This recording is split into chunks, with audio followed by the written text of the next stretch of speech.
పూజ్యులైన తండ్రి గారికి అంటూ ఆమె రాసిన లేఖతో పార్టీ నేతలకు ఫ్యూజులు ఎగిరిపోతున్నాయి. నాన్నారు అంటూ కూతురు రాసిన లేఖ కారు పార్టీని షేక్ చేస్తోంది. అర్ధరాత్రైనా పుట్టింటి గడప తొక్కే స్వేచ్ఛ ఉన్న కవిత లెటర్ రాయాల్సిన అవసరం ఎందుకు వచ్చింది? కేసీఆర్ బిడ్డ సొంత ఎజెండాతో ముందుకెళ్తున్నారా? ఒకటి అరా ప్లస్లతో పాటు బోలెడన్ని మైనస్లను ఎత్తి చూపించిన ఎమ్మెల్సీ కవిత వ్యూహం ఏంటి? అమెరికా నుంచి దిగగానే ఆమె వదిలిన డైలాగ్స్ లో మర్మమేంటి?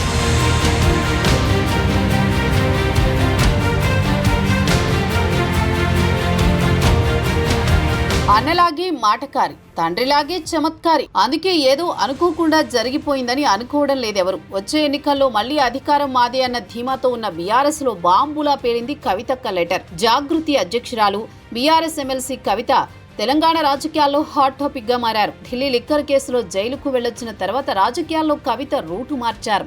తెలంగాణ జాగృతి సంస్థ ద్వారా సొంతంగా కార్యక్రమాలు చేస్తున్నారు. దీంతో ఎమ్మెల్సీ కవిత తన రాజకీయ ఎజెండాను అమలు చేస్తున్నారని పొలిటికల్ సర్కిల్స్ లో చర్చ జరుగుతోంది.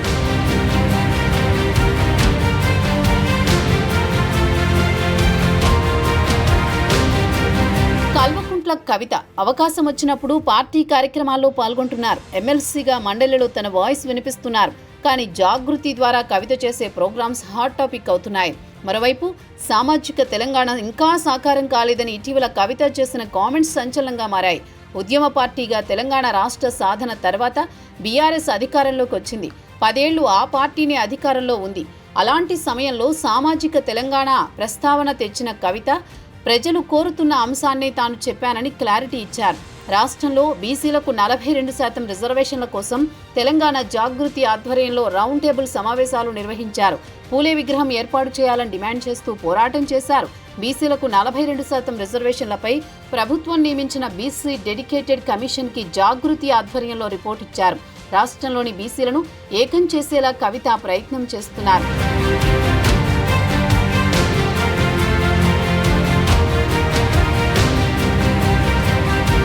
కవిత పార్టీ కార్యక్రమాల్లో పాల్గొంటూనే సొంత ఎజెండాతో ముందుకు వెళుతున్నారనే చర్చ బీఆర్ఎస్ శ్రేణుల్లో ఉంది. అయితే పార్టీ బలోపేతం కోసమే పనిచేస్తున్నానని కవిత అంటున్నారు. ఇప్పటిదాకా ఆమె 47 అసెంబ్లీ నియోజకవర్గాల్లో పర్యటించారు. తన సెన్సేషనల్ కామెంట్స్ పై ప్రజల అభిప్రాయాలను మాత్రమే తాను మాట్లాడుతున్నానని కవిత క్లారిటీ ఇస్తున్నారు.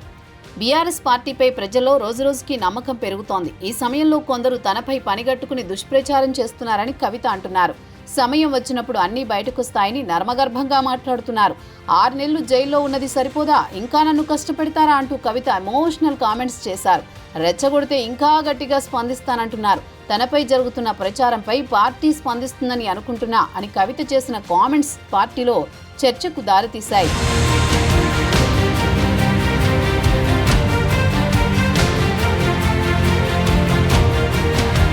ఇన్ని పరిణామాల నడుమ కవిత పేరుతో తాజాగా బయటకొచ్చిన ఓ లేఖ గులాబీ శిబిరంలో గుబులు రేపుతోంది. ఇందులో బీఆర్ఎస్ రజతోత్సవ సభపై తన అభిప్రాయాన్ని వెల్లడించారు కవిత. నెగటివ్ పాజిటివ్ ఫీడ్బ్యాక్ అని తండ్రి కేసీఆర్ కి కవిత లేఖ రాసినట్టు చెబుతున్నారు. సిల్వర్ జూబ్లీ సభలో కేసీఆర్ ప్రసంగంలో ప్లస్లు మైనస్లను ఆ లేఖలో కవిత ప్రస్తావించిన తీరు పార్టీలో కలకలం రేపుతోంది. ఆపరేషన్ ఖగార్ని వ్యతిరేకించడం, పహల్గా మృతులకు మౌనం పాటించాలని కోరడం, రేవంత్ పేరును ప్రస్తావించకుండానే కాంగ్రెస్ ప్రభుత్వం ఫెయిల్ అయిందని చెప్పడం బాగుందని లేఖలో తెలిపారు. నెగిటివ్ ఫీడ్బ్యాక్లో మాత్రం సంచలన అంశాలను ప్రస్తావించారు.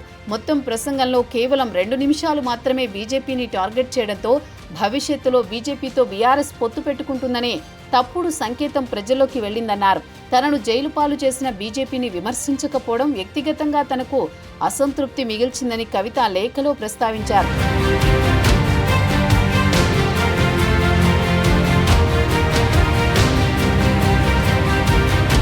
ఎల్కతుర్తి సిల్వర్ జూబ్లీ సభలో బీసీలకు 42% రిజర్వేషన్ అంశాలను ప్రస్తావించకపోవడం, ఎస్సీ వర్గీకరణపై మాట్లాడకపోవడంపై చాలా మంది అసంతృప్తిగా ఉన్నారని లేఖలో చెప్పుకొచ్చారు.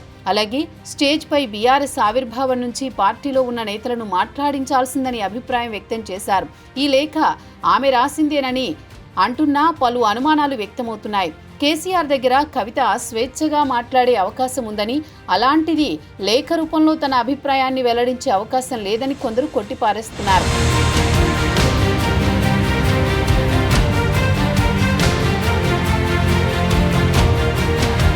ఆ లెటర్ ఏదో ఆవేదనలో రాశానను, కేవలం పార్టీకి చేసిన సూచన అను కవిత క్లారిటీ ఇస్తారనుకున్నారు. కానీ అమెరికా నుంచి ఫ్లైట్ దిగగానే ఆమె నోట మిసైల్స్ లాంటి మాటలొచ్చాయి. అమెరికా పర్యటన ముగించుకుని హైదరాబాద్ చేరుకున్న కవితకు శంషాబాద్ ఎయిర్పోర్ట్లో జాగృతి కార్యకర్తలు, అభిమానులు ఘన స్వాగతం పలికారు. అంతర్గతంగా రాసిన లేఖ ఎలా బయటకొచ్చిందో అర్థం కావడం లేదన్నారు కవిత. దీని వెనుక ఎవరు ఉన్నారో తెలియదంటూ తనపై కుట్రలు, కుతంత్రాలు జరుగుతున్నాయని ఇదివరకే చెప్పిన విషయాన్ని గుర్తు చేశారు.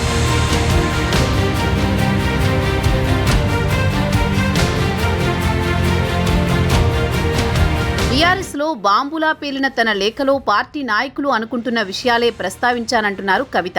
కేసీఆర్ని దేవుడు అంటూనే ఆయన చుట్టూ దయ్యాలున్నాయని సంచలన వ్యాఖ్యలు చేశారు.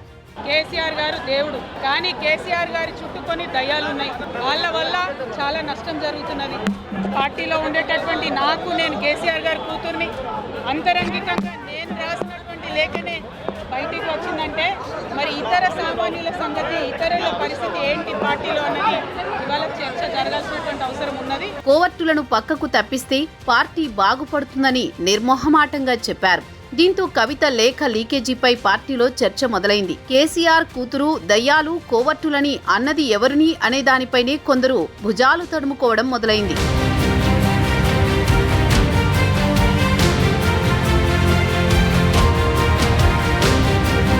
మొత్తానికి కొన్నాళ్లుగా కవిత పొలిటికల్ యాక్టివిటీస్, ఆమె కామెంట్స్ రాష్ట్రంలో హాట్ టాపిక్ గా మారుతున్నాయి. కవిత జైలు నుంచి బయటకొచ్చాక ఆమెను రాజకీయాల్లో ఆచితూచి వ్యవహరించాలని కేసీఆర్ ఆదేశించారనే చర్చ లేకపోలేదు. దీంతో జరిగిన పరిణామాల నేపథ్యంలో ఆమె లేఖ ద్వారా తన అభిప్రాయాన్ని వెల్లడించారని అంటున్నారు.